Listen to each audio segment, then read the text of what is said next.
जय श्री कृष्णा। राधे राधे। भक्त जैनों, आज आप सभी श्रवण करेंगे पूष मास की भोलेनाथ और एक बालक की खूब सुंदर कहानी। यह गाथा शुरू होती है एक छोटे से गांव से, जहां एक मासूम बालक अपने भाग्य के बोझ लेते हर दिन वो टूटता जाता था। गरीबी, अकालपन और कड़वी स्थितियों उसके जीवन के साथी बन चुके थे, लेकिन उसके दिल में भक्ति की एक लो थी, भोलेनाथ की प्रति अटूट विश्वास की।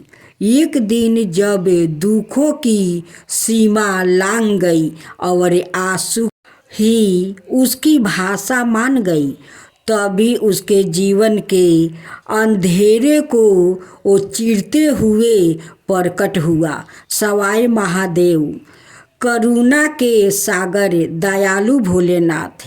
यही से शुरू होती है वह अद्भुत कथा, जहाँ एक बालक के दुख को शिव की छाया मिलती है और उसका जीवन अंधकार से उजाले की ओर मुड़ जाता है। एक गांव में एक विधवा औरत रहती थी। उनकी एक ही बेटा था। उनकी बेटा का नाम भोला था। भोला बहुत गरीब था। उनकी माँ आदमी का घर में काम करके अपना बेटा को पोषण पालन करती थी। देखते देखते भोला 5 साल का हो जाता है। एक दिन भोला एक मंदिर में जाता है। देखता है कि भोलेनाथ का मंदिर में वो शिवलिंग पर औरत लोग पूजा कर रही है। भोला जाकर भोलेनाथ का पैर छूकर प्रणाम करता है और प्रणाम करके अपना घर लौटते हैं। लौटते समय देखता है कि रास्ता में बहुत सारे लोग कांवर लेकर जाते हैं। भोला सोचने लगा कि मैं भी क्यों ना इस कंवरिया के साथ मैं भी कांवर लेकर इनके साथ मैं भोला के धाम जाऊंगा। उसी रास्ता में भोला का एक डंडा और एक माटी का छोटा सा कलश मिलता है। वो कलश को बांधने को उस लाठी में बहुत कोशिश करता है, लेकिन बांध नहीं पाता है। भोला कहता है कि मेरे पास तो कोई रस्सी नहीं है कि मैं रस्सी से इस कलश को इस लाठी में बांध सकूं। नहीं बांधूंगी तो मैं कंधे पर कैसे कांवर लेकर भोलेनाथ का धाम जाऊंगा। भोलेनाथ उस भोला का परेशान देखकर एक बूढ़ा का रूप धारण करते हैं और भूखे प्यासे भोला के पास आते हैं। कहते हैं कि बेटा तुम क्या कर रहे हो। भोला कहता है कि बाबा देखिए, सभी लोग कांवर लेकर जाते हैं, मैं भी भोला का धाम जाऊंगा। इस कलश को इस लाठी में बांधने को बहुत कोशिश करता हूँ, लेकिन बांध नहीं पाता हूँ। बाबा कोई बुद्धि बताइए कि मैं इस डंडा में इस कलश को बांध सकूँ। बाबा कहते हैं कि बेटा मेरे पास जादू है, चाहो तो मैं जादू से तुम्हारा इस लाठी को अच्छा से कांवर सजा देता हूँ। भोला कहने लगा कि बाबा अगर ऐसा कर दिया तो मैं आपको इस गंगा से जल लाकर पहले आपको पिलाऊंगा, तब मैं बाबा धाम जाऊंगा। बाबा तो भोला का लाठी में 2 कलश झुला दिया। भोला पानी भरकर गंगा से लाता है और उस बाबा को पिला देता है। बाबा कहते हैं कि बेटा तुम तो 2 हो, लेकिन तुम्हारा साथ तो कोई नहीं है, तुम कैसे बाबा धाम में जाओगे। भोला कहने लगा कि बाबा इस लाठी में इस कलश से बांधते बांधते सब लोग आगे निकल गया, हम दोनों देखिए पीछे पड़ गया। नहीं जानते हैं कि मैं कैसे बाबा धाम में पहुंचूंगा। भेष रूपी धारिन भोला कहते हैं कि बेटा तुम कहाँ से आ रहे हो? भोला उस गांव को दिखाता है कि देखिए बाबा, वो गांव जो देख रहे हैं वही गांव में मेरा घर है। भगवान का दृष्टि से भला कुछ छुप सकता है? बाबा तो सब कुछ जानते हैं कि भोला का घर कहाँ है, भोला का अवस्था क्या है। बाबा को तो सब पता है। बाबा कहते हैं कि बेटा, भोलेनाथ को नारा लगाते रहो, भोलबम भोलबम के नारा लगाओ और रास्ता चलते रहो। देखना खुद ही खुद बाबा तुम्हें अपना पास जल्द से जल्द बुला लेंगे। भोला बाबा का कहे अनुसार वो रास्ता चलने लगा और भोलेनाथ का वो नारा लगाने लगा। भोलबम भोलबम के नारा कहते कहते वो भोलेनाथ का पास पहुंच गया। भोला कहता है कि महादेव, आखिरकार मैं आपके पास पहुंची गया। ओ बूढ़ा बाबा ठीके कह रहे थे कि तुम रास्ता चलो और भोलेनाथ के नारा लगाओ। भोलेनाथ खुद ही खुद आपको अपने पास बुला लेंगे। आए आप तो मुझे अपना पास बुला लिया। महादेव जी कहते हैं कि भोला, तुम इतना छोटा होकर मेरे लिए तुम कांवर लेकर आया है, तो मैं तो तुम पर बहुत प्रसन्न हूँ। तुम कुछ मुझसे मांगो। भोला कहने लगा कि महादेव, मेरी माँ तो आज तक मुझे मांगना नहीं सिखाई है कि कैसे मांगा जाता है, तो मैं आपसे कैसे मांगूं? आप मुझे सिखा दीजिए कि कैसे मांगना है, कैसे मांगना चाहिए, वैसे ही मैं मांगूंगी। भोलेनाथ तो मन ही मन भोला का बात सुनकर वो मुस्कुरा रहे थे, लेकिन भोला का माँ का पता नहीं है कि उनकी भोला कहाँ है, कहाँ गया है। उनकी कुछ भी पता नहीं है। वो तो पागल जैसा वो अपना भोला को खोज रही थी गांव में। महादेव जी कहते हैं कि भोला ठीक है, मैं तुम्हें सिखाता हूँ। तुम हाथ जोड़कर आँख बंद करते हुए तुम भोला को ध्यान लगाओ। भोला हाथ जोड़कर अपना आँख बंद कर लेता है। भगवान एक पुरुष का रूप धारण करते हैं और भोला को उनकी माँ का पास पहुँचा देते हैं और वही पर उस पुरुष का रूप में महादेव उस भोला का और उनकी माँ का दर्शन देते हैं। लेकिन भोला और भोला का माँ नहीं पहचाने। भोला कहता है कि आप कौन हो? मैं तो भोलेनाथ का मंदिर में आंख बंद करके उनकी ध्यान कर रहा था और तुम मुझे उठाकर मेरी माँ के पास लाए हो। तुम कौन हो और मुझे यहाँ पर कैसे लाए? मुझे तो पता नहीं चला कि तुम मुझे उठा कर लाए हो कि प्लेन में बैठा कर लाए हो, कैसे लाए हो, मुझे पता नहीं चला। भोलेनाथ जी कहते हैं कि भोला, तुम इतना छोटा और इतना सारे बात कैसे बोल लेते हो? भोला कहने लगा कि मैं छोटा कहाँ हूँ, देखो तो मैं कितना बड़ा हो गया हूँ। मुझे तो भोलेनाथ से बात भी नहीं करने दिया और मुझे उठाकर लेकर चले आए। अब मैं कैसे भोलेनाथ से बात करूँ? अब महादेव मुझे कहाँ मिलेंगे? उनसे मैं कैसे मिलूँ? अपना बात उनसे मैं कैसे कहूँ? ये आदमी तो मुझे उठाकर लेकर चला आया। बेस रूपी महादेव जी कहते हैं कि भोला, तुम जो महादेव से जो जो कहना चाहता है वो मुझको कहो। भोला कहने लगा कि आप क्या भगवान हो कि मैं तुमसे सब कुछ बता दूं? मैं तो बताऊंगा तो महादेव का ही बताऊंगा, उन्हीं को बताऊंगा। तुम्हें क्यों बताऊं? तुम भगवान हो। भोलेनाथ जी कहते हैं कि वही समझ लो। भोला कहने लगा कि अगर भगवान हो तो तुम भोला बनकर दिखाओ, तब मैं समझूंगा कि तुम भोलेनाथ हो। भगवान महादेव तो उस भोला का बात सुन सुन कर वो मने मने मुस्कुरा रहे थे। कहने लगे कि अब तो मुझे इस भोला का दर्शन देना ही होगा। भोलेनाथ जी अपना उस छोटा सा भोला का दर्शन देते हैं और कहते हैं कि देखो भोला, मैं तुम्हारा सामने हूँ, अब जो कहना है अब कह सकते हो। छोटा सा भोला महादेव को देख कर अपना हाथ जोड़कर प्रणाम करता है और कहता है कि भगवान, अब मुझे कुछ नहीं चाहिए, यही तो चाहिए कि मुझे भोलेनाथ अपना दर्शन दे। आपको दर्शन मुझे चाहिए और कुछ नहीं चाहिए भगवान। आपको दर्शन मिल गया, मुझे सब कुछ मिल गया।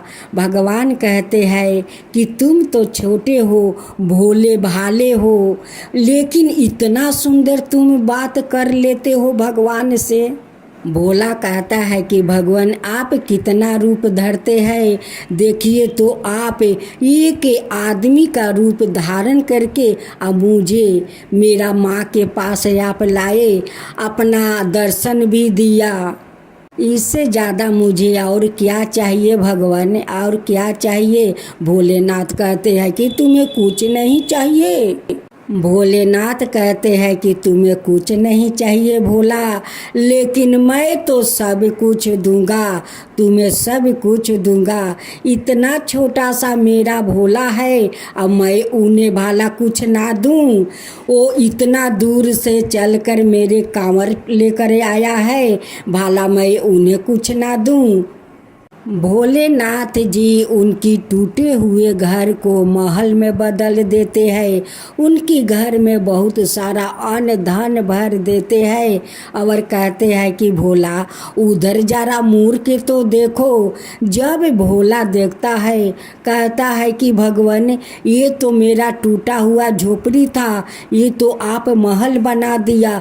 सचमुच लोग कहता है कि भगवान में बहुत शक्ति है, बहुत शक्ति है। जो भगवान से मन से मांगो वो भगवान जरूर देता है। आज तो आप बिना मांगे मेरे को दे दिया। भोला कहता है कि भगवान, आज आप इतना कुछ मेरे को दिया है, मैं आपका हर सोमवार का दिन मंदिर में जाकर श्रद्धा भक्ति से मैं पूजा करूँगा, आपको आरती करूँगा।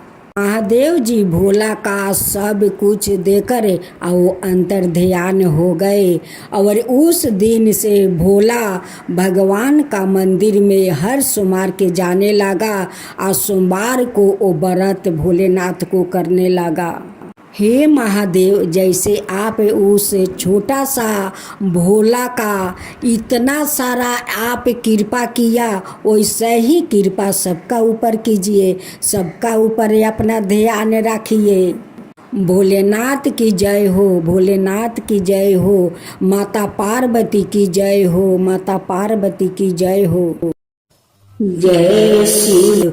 शिव गुरु के चरणों में शीश झुकाती हूँ, 56 कोटि देवी देवताओं को चरणों में शीश झुकाती हूँ, लीलम दीदी के चरणों में शीश झुकाती हूँ, हरिंदर भैया के चरणों में शीश झुकाती हूँ, गुरु बहना को नमन करती हूँ, गौ माता को चरणों में शीश झुकाती हूँ।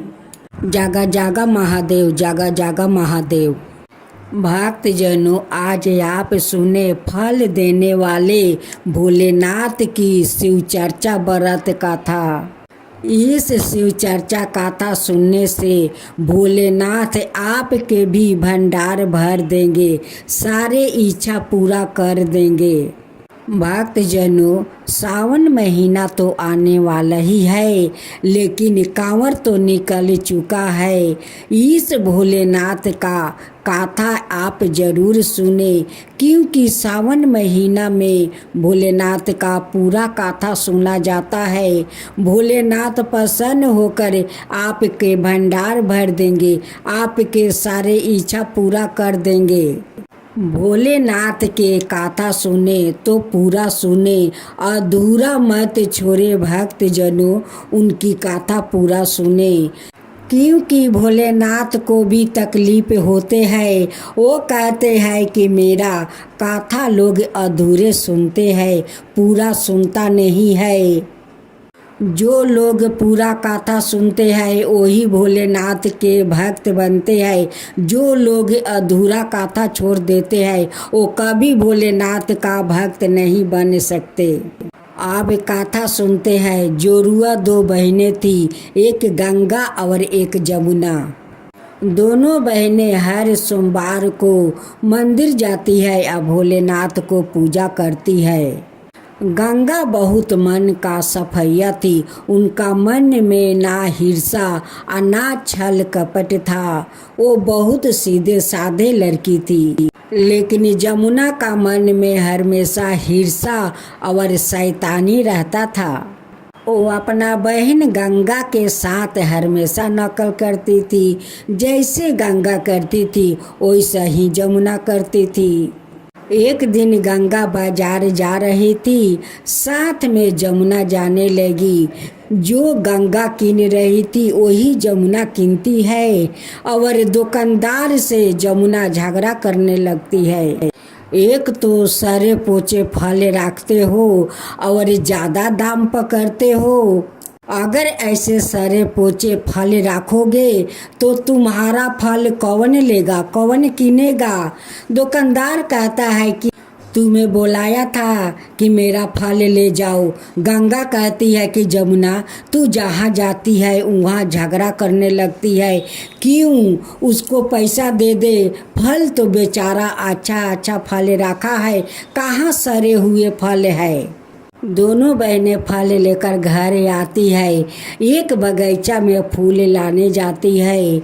जब गंगा लाल पियर फूल तोड़ने लगी तो वो भी लाल पियर फूल तोड़ने लगी। उसी समय एक औरत आई फूल लेने। अब तो जमुना उस औरत से झगड़ने लगी, कहने लगी कि हम लोग के देखा देखी तुम भी फूल लेने आ गई। वो औरत कहने लगी कि तुम लोग भोलेनाथ को चढ़ाओगी, मैं नहीं चढ़ाऊंगी। तुम लोग के लिए ये फूल का बगीचा है, मेरे लिए नहीं है। एक दिन गंगा का माता पिता सोचने लगे कि मेरे बेटी दोनों बड़ी हो गई है, अब दोनों को शादी कर देना चाहिए। गंगा जमुना का माता पिता घर भर ढूंढने जाते हैं। एक ही घर में दो लड़का मिल जाता है। दोनों बहनें का माता पिता एक ही घर में शादी कर देते हैं। दोनों बहनें अपना ससुराल जाती है। गंगा ससुराल में जाकर अपनी सभी परिवार को मन जीत लेती है और अपना संसार करने लगती है। लेकिन जमुना तो ससुराल में जाकर अपना सास ननद जेठानी से वो झगड़ा करती है। गंगा एक छोटा सा माटी के घड़ा आनती है। जब जमुना देखती है कि गंगा माटी का घड़ा लाई है, वो भी जाकर मिट्टी का घड़ा लाती है। दोनों बहनें घड़ा में जल भर लेती है। गंगा को प्यास लग जाता है, वो फिर से पानी पीने चल जाती है। इधर भोलेनाथ गंगा का मिट्टी के घड़ा सोने में बदल देते हैं और उसमें बहुत सारा मोहर हीरा भर देते हैं।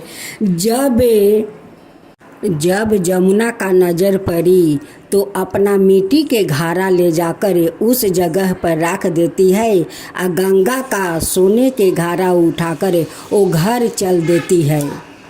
जमुना बहुत खुशी थी कि मेरा तो भाग लौट गया, मेरा तकदीर खुल गया कि इतना सारे सोने का कलश में मोहर भरा मिला। गंगा उसी मिट्टी का घड़ा में जल भर कर घर जाती है और घर के अंदर कलश रख देती है। आया कर बाहर में काम करने लगती है। काम करते करते गंगा को प्यास लग जाता है। गंगा जाती है उस कलश से पानी पीने। जाकर क्या देखती है, वो देखती है कि मिट्टी के घड़ा तो सोना में बदल गया है और उसमें बहुत सारा हीरा मोती मोहर भरा हुआ है। जब जमुना अपना घर के अंदर जाती है कि मैं कलश को जाकर देखूं, तो वो जाकर देखती है, जैसे उस कलश में हाथ लगाती है वैसे कलश फूट जाता है और उसमें से कीड़ा मकोड़ा हाडा बिरनी दुनिया का घर में पसर जाता है।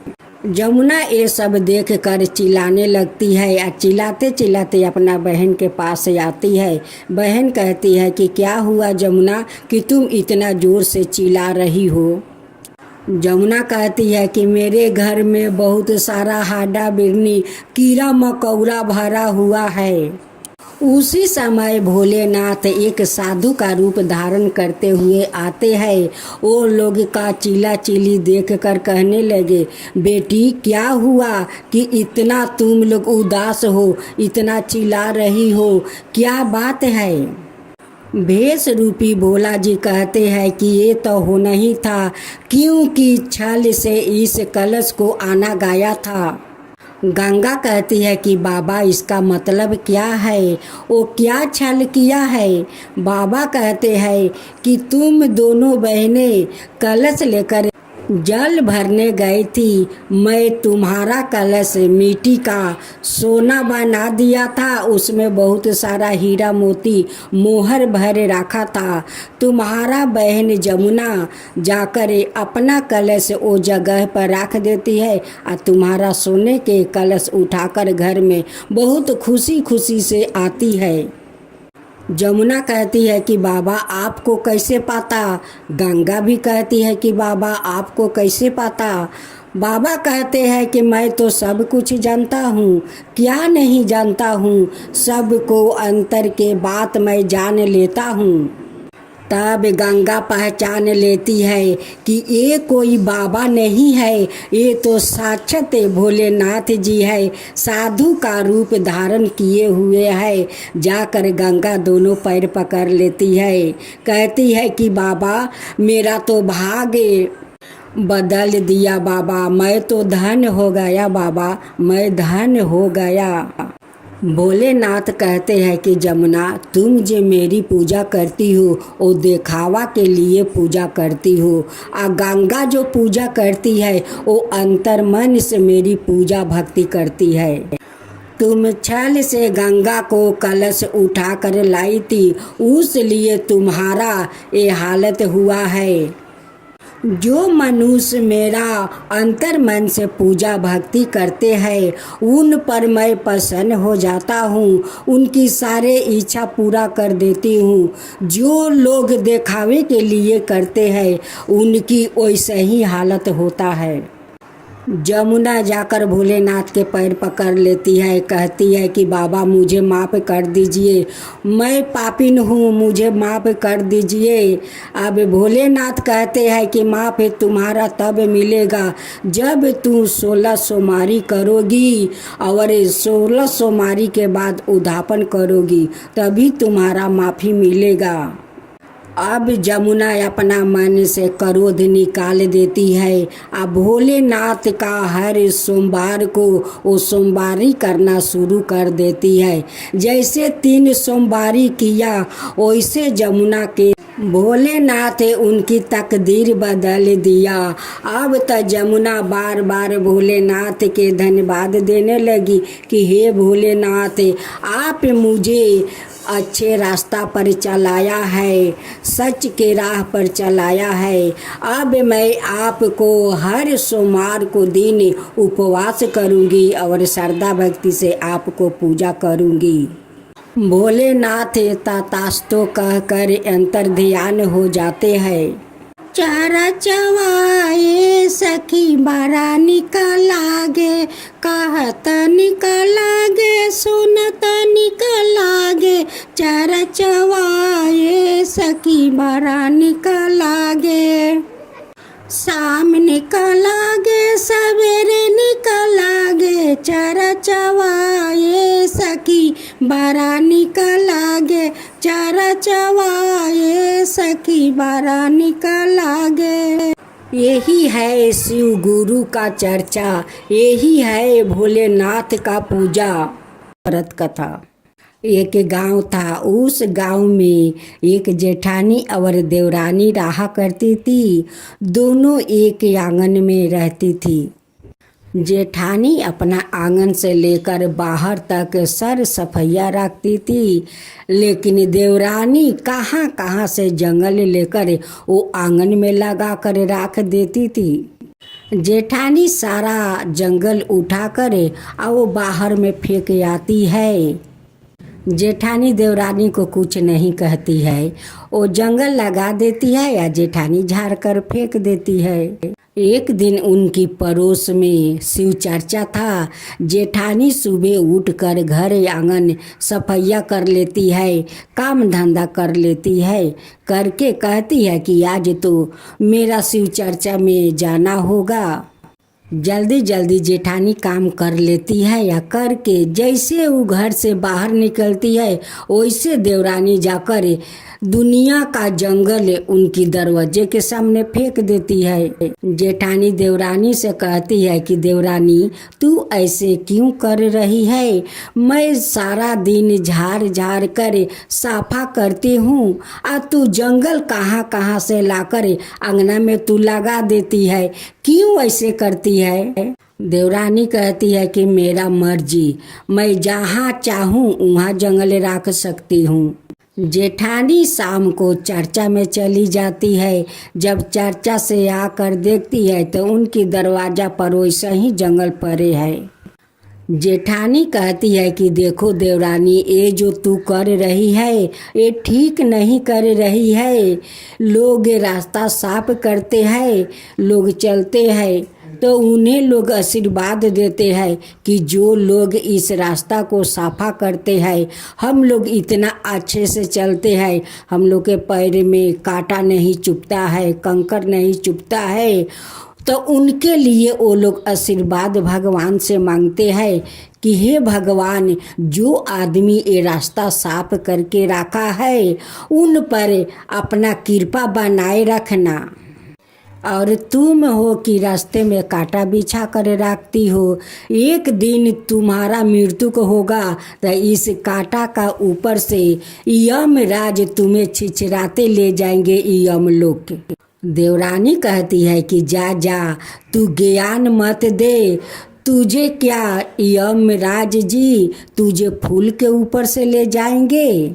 देवरानी कभी कोई भगवान का पूजा पाठ नहीं करती थी, नहीं शिव गुरु की चर्चा में जाती थी, नहीं सोमवार को दिन जल ढालती थी।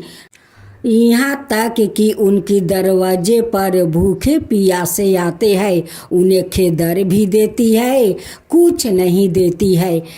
कभी दान पुण्य करने की इच्छा नहीं रखती है, तो इसको तो यमराज जी कांटे के ऊपर से ले जाएंगे। एक दिन भोलेनाथ उस देवरानी का दरवाजे पर भिक्षु का रूप में परीक्षा लेने आए थे। भोलेनाथ कहते हैं कि जजमान, मुझे बहुत जोर के भूख लगा है, कुछ खाने के लिए दो। देवरानी कहती है कि यारे दलिदरता, तेरा मेरा ही दरवाज़ा मिला खाना मांगने के लिए, और कहीं तेरा दरवाज़ा नहीं दिखाई दिया। जेठानी अपना घर से निकलती है, कहती है कि यारे देवरानी, ओ बाबा के कुछ खाने के नहीं देगी तो उन्हें इतना खरी खोटी क्यों सुनाती है। जेठानी उस बाबा को अपना घर में बुलाकर ले जाती है, एक छोटा सा चौकी देती है, कहती है कि बाबा इस चौकी पर बैठिए, मैं अभी आपके लिए मैं खाना लाती हूँ। जब जेठानी रोटी और सब्जी थाला में परोस कर लाती है, कहती है कि लीजिए बाबा भोजन कीजिए। बाबा कहते हैं कि मेरे लिए इस लोटा में एक लोटा जल लाओ। वो जाती है जल लाने, इधर भोलेनाथ सारे रोटी को सोना को बना देते हैं, अंतर ध्यान हो जाते हैं। जब वो लोटा में पानी लेकर आती है, देखती है कि उस चौकी पर तो बाबा है नहीं। जब थाला का रोटी देखती है तो कहती है कि ये बाबा नहीं थे, ये तो साक्षात शिव गुरु थे, ये भोलेनाथ थे, ये परीक्षा लेने आए थे देवरानी को। देवरानी तो खदेड़ दिया, लेकिन बाबा तो मेरा घर भर दिया। जेठानी अपना एक अलग महल बनाती है। देवरानी देखकर कहने लगी कि इसका पास इतना सारा धन कहाँ से आया कि इतना सुंदर ये महल बना ली। एक दिन देवरानी कहती है कि जेठानी, तुम्हारा पास इतना धन कहाँ से आ गया कि तुम महल बना ली।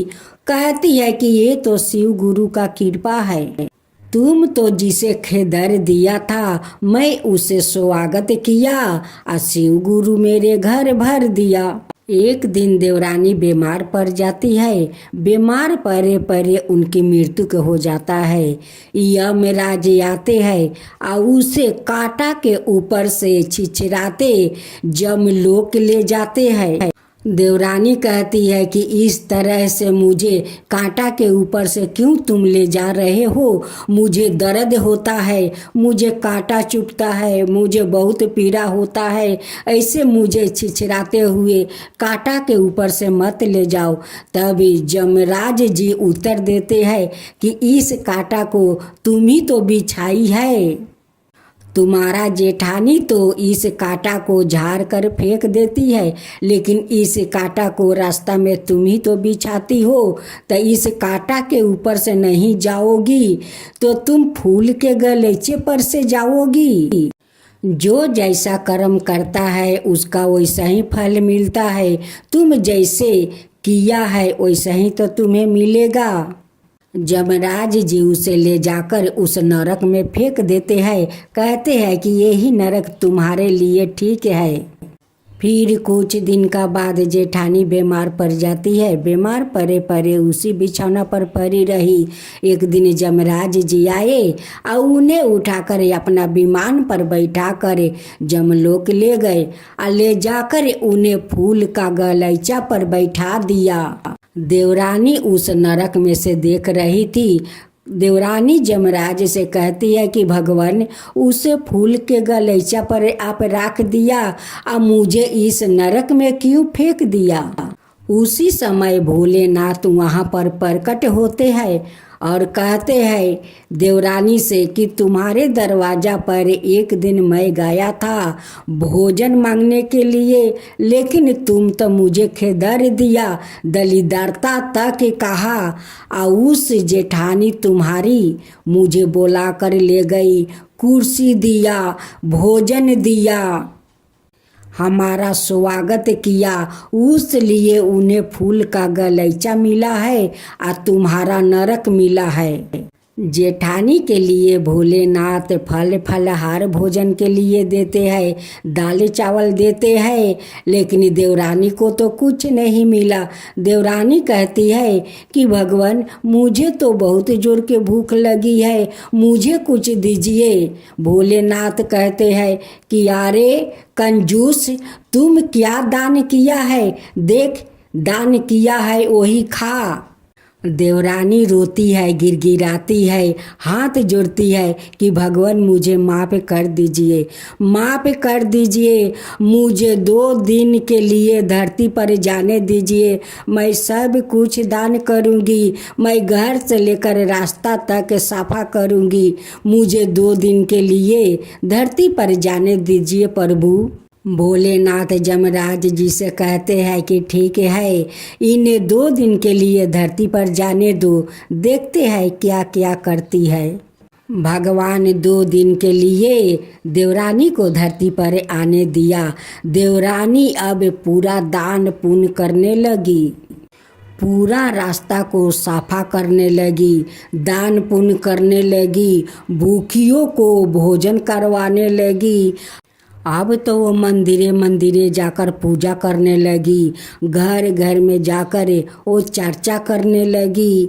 अब उनकी श्रद्धा भक्ति देख कर शिव गुरु तो प्रसन्न हो गए कि 2 दिन के लिए गई, लेकिन ये सारे जो जो नहीं किया था वो सारे पूरा कर दी है। इनकी श्रद्धा भक्ति पर तो मैं बहुत प्रसन्न हूँ। 2 दिन के बाद यमराज जी अपना विमान लेकर आते हैं और उस विमान पर बैठाकर देवरानी को यमलोक ले जाते हैं और उन्हें आसन पर बैठाते हैं कि तुम्हारे लिए ये आसन है, जो जो तुम दान की है सब तुम्हारा देखो वहाँ पर जमा है। देवरानी हाथ जोड़कर कहती है कि प्रभु, दान पुण्य में बहुत शक्ति है, जो दान पुण्य में पुण्य मिलता है वो ऐसा कहाँ पुण्य मिलता है। भोलेनाथ कहते हैं कि जो मेरा श्रद्धा भक्ति से सोमवार को व्रत करते हैं, शिव चर्चा में श्रद्धा भक्ति से पूजा पाठ करते हैं, कथा सुनते हैं, उन पर मैं बहुत प्रसन्न हूँ। जो मनुष्य रास्ता साफ रखते हैं, दान पुण्य करते हैं, जब उनकी मृत्यु के होते हैं तो उनकी प्राण को इस फूल के ऊपर से लाया जाता है।